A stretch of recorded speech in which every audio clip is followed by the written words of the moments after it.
Welcome back to my channel. तो इस video में मैं बात करूंगा जितने मेरे बहन भाई क्लास 12th में हैं और उनके पास इकोनॉमिक सब्जेक्ट है, चाहे वो कॉमर्स स्ट्रीम से हो चाहे वो आर्ट्स स्ट्रीम से हो। बहुत ही नॉर्मल सी वीडियो रहेगी, ज़्यादा टाइम आपका वेस्ट नहीं करूंगा। और अगर आपको ऐसा लग रहा है कि ज़्यादा टाइम वेस्ट हो भी रहा है तो बस 2x की स्पीड पे देखना और अपना स्टार्ट कर देना स्टडीज़ को। भाई बहुत ही बेसिक सी वीडियो रहेगी। तो इस वीडियो में डिस्कस करूंगा कि अगर आप बहुत अच्छे से अपनी तैयारी को चलाते आ रहे हो अप्रैल से, मतलब अच्छे से अप्रैल से भी नहीं तो मतलब आप सिलेबस आपका कंप्लीट होने वाला है या होने को जा रहा है, ठीक है, मतलब इस वाले फेज में, और रिवीजन भी थोड़ा थोड़ा आप कर रहे हो साथ साथ। तो ये वीडियो उनके लिए होने वाली है कि मतलब आपको कौन कौन सी चीजें हैं जो अपनी इकोनॉमिक्स के एग्जाम से पहले कवर कर लेनी है हर एक हालत में। ठीक है, तो सबसे पहले देखो, अब आपका एक तो हुआ मैक्रो इकोनॉमिक्स वाला पार्ट, एक हुआ इंडियन इको वाला पार्ट, ठीक है ना। अब इंडियन इको में और मैक्रो इकोनॉमिक्स में आपको थ्योरी मिलेगी, न्यूमेरिकल मिल जाएंगे, ग्राफ मिल जाएंगे, ठीक है, और टेबल्स वगैरह उनकी होती है और ये सब चीजें रहती है, फॉर्मूले वगैरह है। और इंडियन इको में तो आपको पता ही है सारी थ्योरी डेट्स और बस यही सब चीज़ें रहती है, थ्योरी डेट, बस इससे ज़्यादा तो और कुछ रहता नहीं। आई थिंक फैक्ट्स है, हाँ फैक्ट्स वगैरह जो हमारे होते हैं कि ये कब बना, ये कब हुआ, या आपकी फुल फॉर्म वगैरह कुछ होती है वो। तो मेरा कहने का मतलब ये है कि सबसे पहले आपको मैक्रो इकोनॉमिक्स की अगर मैं बात बता दूं कि आपको कौन कौन सी चीज़ें एग्जाम से पहले कवर अप करके जानी है, उसमें सबसे पहले आता है आपका जितने भी आपके बेसिक से कंसेप्ट हैं, जैसे कि आपका रियल फ्लो क्या होता है, ठीक है, और आपका रियल जीडीपी क्या होता है, नॉमिनल जीडीपी क्या होता है, और जैसे सर्कुलर फ्लो है, ठीक है ना। बजट का पूरा आपका है कि कौन कौन से बजट होते हैं, कितने कितने बजट है, क्या चीज़ें हैं उनके अंदर के सब पार्ट्स क्या है। मतलब कहने का ये है, आपको हर एक टॉपिक क्रिस्टल क्लियर होना चाहिए, ठीक है। एटलीस्ट सपोज करो कि आपके पास कोई सिचुएशनल क्वेश्चन आ गया, ठीक, कंपिटेंसी बेस्ड क्वेश्चन। अब उस क्वेश्चन में आपको ये तो अगर पता चल भी रहा है कि सपोज करो ये बजट डेफिसिट के बारे में हमसे पूछ रहा है, तो अगर आपको एक बेसिक सी डेफिनेशन मेरे भाई उसकी पता होगी तो आप जरूर लिख के आओगे, ठीक है। बेसिक क्या पता उसके आगे का आपको ना भी पता हो, लेकिन आपको जो एक बेसिक सी डेफिनेशन होती है वो तो क्लियर हो ही जाएगी। सो मेरा कहने का मतलब ये है कि आपको हर एक कंसेप्ट को बार बार जाके रिवाइज करना है जितना हो सके, इस बात को अपने गांठ बांध लो बिल्कुल। पता है क्या होता है, हम लोग अभी तो जैसे मैंने बोल दिया, आप लोगों ने सुन लिया, ठीक है, अब आप अपने अकॉर्डिंग चलोगे, भाई चलो अपने अकॉर्डिंग। बट कुछ बातें ये होती है ना कि जैसे रिवीजन है, मैंने अपने टाइम पे सबसे बड़ी बात ये करी थी कि मेरा भी सिलेबस लेट ही कंप्लीट हुआ था, बहुत धीरे धीरे चल रहा था, मैं लेट ही कंप्लीट हुआ था, मेरा सिलेबस भी थोड़ा सा मतलब कुछ सब्जेक्ट का लेट था, इकोनॉमिक्स का थोड़ा पहले हो गया था, मेरा जो रह गया था अकाउंट्स का रह गया था, ठीक है। तो इकोनॉमिक्स का मेरा सही टाइम पे हो गया था सिलेबस कवर।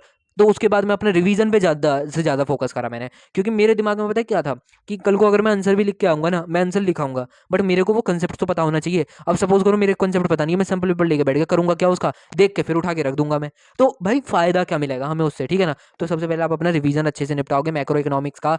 आपको कोई भी ऐसा टॉपिक है जो रहे, मतलब कोई भी ऐसा टॉपिक बिल्कुल भी रहना नहीं चाहिए।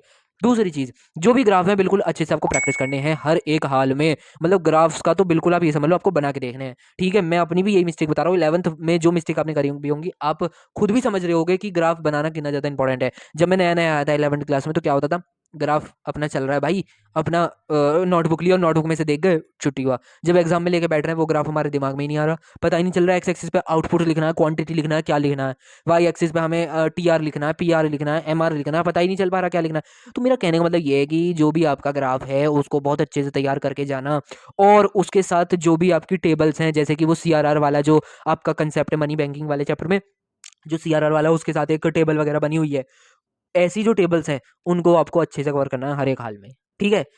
दूसरी चीज, ये तो आपका ग्राफ का पोर्शन हो गया। कुछ कुछ चीजों में जैसे सर्कुलर फ्लो है उसमें एक डायग्राम आप बना सकते हो अच्छे से, ठीक है, या फिर बस उसमें तो यही है कि वो है। दूसरी चीज, हाँ, न्यूमेरिकल में सबसे पहले आपको फॉर्मूले अच्छे से पता होने चाहिए। न्यूमेरिकल लेके जिस दिन बैठ रहे हो ना, न्यूमेरिकल जिस दिन भी लेके बैठ रहे हो, सुन लेना ध्यान से, उससे पहले आपको ये पता होना चाहिए कि ये वाले फॉर्मूले हैं, ऐसे ऐसे। फॉर्मूले जितने ज्यादा आप रट लोगे उतना ज्यादा बेस्ट रहेगा। अब एक बात मुझे खुद बताना, चलो आप, जैसे आपने अपनी बुक खोल ली और न्यूमेरिकल्स लेके बैठ गए, वो न्यूमेरिकल आपके बन ही नहीं पाएंगे, क्योंकि आपको पता ही नहीं है बेसिक कंसेप्ट क्या है, ठीक है। आपको पता ही नहीं जो वैल्यू आउटपुट है वो निकल कैसे रहा है, या एक्सवाइजेड कुछ भी चीजें हैं, कि हमारे जो इनकम मेथड होता है उसमें क्या क्या आपके कंपोनेंट्स आते हैं, वो बेसिक सी जो बातें हैं वो आपको पता होनी बहुत ज्यादा जरूरी है एग्जाम से पहले। एक तो जितने भी आपके कंसेप्ट हैं उनको क्लियर कर लेना रिवीजन करके, ग्राफ्स को प्रैक्टिस अच्छे से करना, टेबल सहित अच्छे से। तीसरी चीज, जो भी आपके न्यूमेरिकल्स हैं उनके जो फॉर्मूले सबसे पहले आपको वो अच्छे से याद करने हैं। मेरे जब मैं पेपर देने गया था उस वक्त ऐसा भी हुआ था कि वो हमसे ये नहीं पूछे, न्यूमेरिकल भी आए थे, बट साथ में उन्होंने ये भी चॉइस दी हुई थी। मतलब एक क्वेश्चन ऐसा भी आया था जहाँ पे वो ये बोल रहे थे कि हमें पूरा इनकम मेथड आप बताओ कि इनकम मेथड के क्या क्या कंपोनेंट होते हैं, मतलब इनकम मेथड को अच्छे से एक्सप्लेन करके बताओ।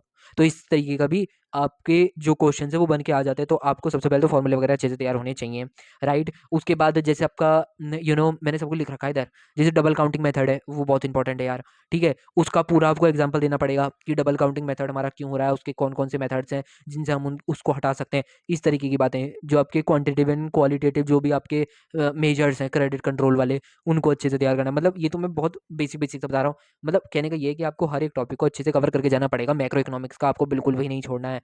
अब इंडियन इको में आ जाओ। इंडियन इको में क्या है, इंडियन इको का तो भाई ऐसा रहता है, सुन मेरी बात। इंडियन इको में तो ऐसा है कि भाई थ्योरी है, अब आपको पता लग गया अगर प्राइवेटाइजेशन आ रहा है उसके बारे में, अगर आपको सपोज, वैसे तो आपको अच्छे से जो भी आपने नोट्स बनाए, चाहे आप बुक से तैयार करो, चाहे एनसीईआरटी से तैयार करो, जहां से भी करो वहां से आपको रिवीजन तो करना पड़ेगा।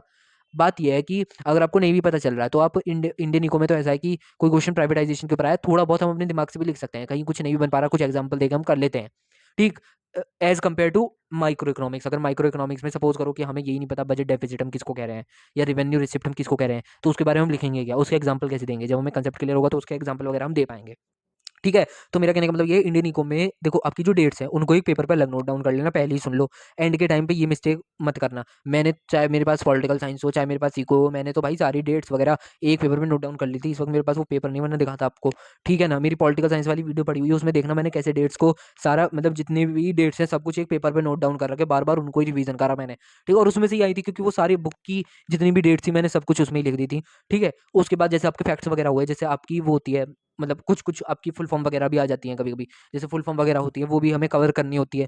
तो मेरा कहने का मतलब ये है, ऐसी जो चीज़ें, जो फैक्ट्स वगैरह हैं, जो डेट्स वगैरह, उनको एक पेपर पे नोट डाउन कर लेना बहुत अच्छे से, ताकि बाद में आपका कोई भी कंफ्यूजन ना रहे, बाद में ऐसा ना हो कि भाई वो डेट्स रह गई, वो डेट रह गई, कौन से पेज पे थी, ये था वो था। ऐसे नहीं होना चाहिए। मैंने 10th में गलती करी थी, इस वजह से थोड़ा मैं सीख गया, फिर मैंने 11th में भी यही गलती करी थी, ठीक है। तो वहां से मैं सीख गया यार भाई, इनको तो भाई अलग ही रखो, ठीक है। दूसरी बात, जैसे कि आपका अब वो है थियरी वाला चैप्टर है, थियरी में आपको कंसेप्ट क्लियर करना है और उनके क्वेश्चंस वगैरह। क्वेश्चंस आप बाद में करना, सबसे पहले तो आपको एक तो लिख लिख के, जितना हो सके उतना लिख लिख के उस थ्योरी को बिल्कुल अच्छे से निपटाना है, ठीक है। मतलब ऐसा नहीं है कि जैसे सारा लिखने बैठ रहे हो, जैसे पहली बार में तो आप लिख रहे हो, चलो ठीक है, दूसरा तीसरा चौथा जब आप रिवीजन कर, जैसे फोर्थ टाइम आप रिवीजन कर रहे हो, थर्ड टाइम आप रिवीजन कर रहे हो, तो उस वक्त आप क्या कर सकते हो, जैसे मेन मेन हेडिंग्स है उनकी वो लिख सकते हो, है ना। हिंदी में कुछ ना कुछ लिख सकते हो, जैसे व्हाट्सएप वाली लैंग्वेज होती है उसमें लिख सकते हो आप, प्राइवेटाइजेशन की हो गया, इसकी ये चार चार हेडिंग है, एक चार्ट बना के आप कर सकते हो, तो जल्दी जल्दी आपका वो रिवीजन होता चला जाएगा। तो इससे बेनिफिट आपको ही रहेगा, ठीक है ना। सपोज करो आपको कोई पॉइंट ध्यान भी नहीं आ रहा है एंड के टाइम पे, आप तुरंत उठा के एग्जाम से पहले एटलीस्ट देख सकते हो मेरे शॉर्ट नोट्स में जाकर के, अपने शॉर्ट नोट में जाकर के, कि भाई ये चीज़ थी, ये ऐसे था, प्राइवेटाइजेशन के ये 5 वो थे, ठीक है। आपको एक्चुअल नोट्स भी निकालने की जरूरत नहीं है, जो भी अपने शॉर्ट नोट बन जाएंगे रिवीजन के थ्रू आपके, उससे ही आप इजीली कवर कर जाओगे। अपने अकॉर्डिंग बना लेना, ऐसा नहीं है जस्ट सजा वजा के बनाओ जैसे आपने नोट्स बनाए होंगे अगर, ठीक है भाई। रिवीजन कर रहे हो नॉर्मल एक कॉपी लेके बैठो, पेन लेके बैठो, अपना रिवीजन। पहली बार तो ऐसा होगा, मैं तो भाई ऐसे करता था, देखो जैसे नोटबुक सामने खुली हुई है, मैं लिखे जा रहा हूँ प्राइवेटाइजेशन ये है ये है ये है, ऐसे करके। दूसरा रिवीजन हुआ, तीसरा रिवीजन हुआ, तो मैं क्या, जब तीसरा रिवीजन हुआ, चौथा रिवीजन हुआ, तो खुद रिकॉल करने की कोशिश करी, कुछ नोटबुक में से भी देखा, कुछ खुद रिकॉल करने की कोशिश करी। इस तरीके से करते करते करते करते मैं खुद अपना शॉर्ट नोट बना लिए, छोटे छोटे वर्ड्स में, जैसे प्राइवेटाइजेशन में ये 4 टॉपिक है, लिबरलाइजेशन में ये चीज़ें, एमएसएमईज में ये आता है, ऐसे करके, मतलब इस तरीके से मैंने कर लिया। तो शॉर्ट नोट वो वहाँ पे हमारे तैयार हो जाते हैं। कभी कभी क्या होता है, हमारे रिवीजन में हैंड राइटिंग अच्छी भी नहीं आ रही होती, कोई बात नहीं, जब हम एक्चुअल नोटबुक अपनी खोलते हैं ना, वो हमें रट जाती है बुरी तरीके से, बट उसके लिए आपको रिवीजन बहुत ज़्यादा करना पड़ेगा, चाहे वो इंडियन इको हो, चाहे वो आपका मैक्रो इकोनॉमिक्स हो, ठीक है। So my main focus is on revision, हर एक कंसेप्ट को लिख के देखने में, और उसके बाद जाके आप सैम्पल पेपर वगैरह सॉल्व करो, क्वेश्चंस वगैरह लगाओ, मॉक टेस्ट वगैरह सॉल्व करो, 3 घंटे का टाइम लेके, फिर बोल रहा हूँ भाई, बार बार बोल रहा हूँ मैं इस बात को, 3 घंटे का टाइम लेके स्लॉट लगा के बैठ जाओ अपना, और उसके हिसाब से पेपर लिखना चालू कर दो, ठीक है। और अपनी कमी खुद फाइंड आउट करो कि यहाँ पे ये पॉइंट मेरे से बन सकता था, या ये वाली हेडिंग में यहाँ लिख सकता था, ये गलती यहाँ पे हो गई, ये डेट में यहाँ डाल सकता था, ये वाला फैक्ट में यहाँ डाल सकता था, ठीक है। इस तरीके से करो, कवर हो जाएगा। ज़्यादा टेंशन मत लो, ज़्यादा स्ट्रेस मत लो, बहुत इजीली सारी चीज़ें कवर हो जाएंगी। बस आपको ध्यान का रखना है, अपना जितना हो सके उतना ज़्यादा रिवाइज करना है, ठीक है। Revision is only the key.